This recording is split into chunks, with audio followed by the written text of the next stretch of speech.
గౌరవ ముఖ్యమంత్రి చంద్రబాబు నాయుడు గారు నిన్న క్యాబినెట్లో ఈరోజు ఫ్రైడే నో వెహికల్ డే అని ఏదైతే ప్రకటన చేశారో దానికి అనుగుణంగా ఈరోజు మన విజయవాడ క్యాంప్ ఆఫీస్ దగ్గర నుంచి ఈరోజు ముఖ్యమంత్రి గారి నివాసం వరకు, ఎందుకంటే ఇప్పుడే ముఖ్యమంత్రి గారి దగ్గర పోలవరం నిర్వాసితులకు సంబంధించి 300 కోట్ల రూపాయలు వాళ్ళ అకౌంట్లో జమ చేసేటువంటి కార్యక్రమానికి సైకిల్ మీదే రావడం జరిగింది.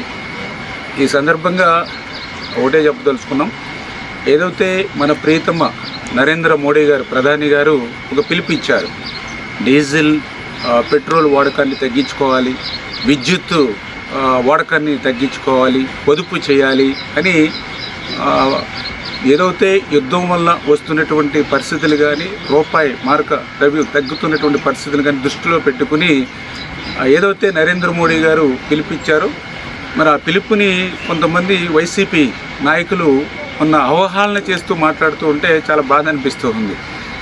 ఏదైతే ఆయన చెప్పినట్లుగా డీజిల్ పెట్రోలు విద్యుత్ పొదుపుగా వాడుకోవడం, పొదుపుగా ఉండడం మీకు ఇష్టమైతే చేయండి, లేకపోతే రేపొద్దున అడుక్కు తింటామంటే తినండి. కానీ ఇట్లా ఒక ప్రీతమ ప్రధాని, అందరూ అభిమానించేటువంటి ప్రధాని, ఈ దేశ భవిష్యత్తు దృష్ట్యా భవిష్యత్తు తరాల దృష్ట్యా పిలిపించినటువంటి నరేంద్ర మోడీ గారిని సైతం విమర్శించేటువంటి స్థాయికి వైఎస్ఆర్సీపీ నాయకులు చేరుకున్నారని అంటే వీళ్ళు పిచ్చి పరాకాష్ఠకు చేరినటువంటి పరిస్థితి.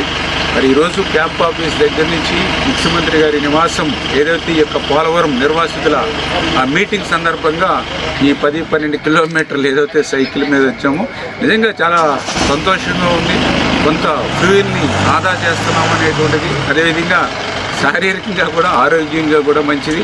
అదేవిధంగా వస్తున్నటువంటి రోడ్డు వెంబడి ప్రజల్ని అందరినీ దగ్గరగా ఉంటున్నటువంటి పరిస్థితి. ఈ రకంగా ఏ కోణంలో చూసినా కూడా ఇది ఈ దేశానికే కాదు, ఈ రాష్ట్రానికే కాదు, వ్యక్తిగతంగా మనకు కూడా చాలా అవసరమని కూడా అనిపిస్తున్నటువంటి పరిస్థితి.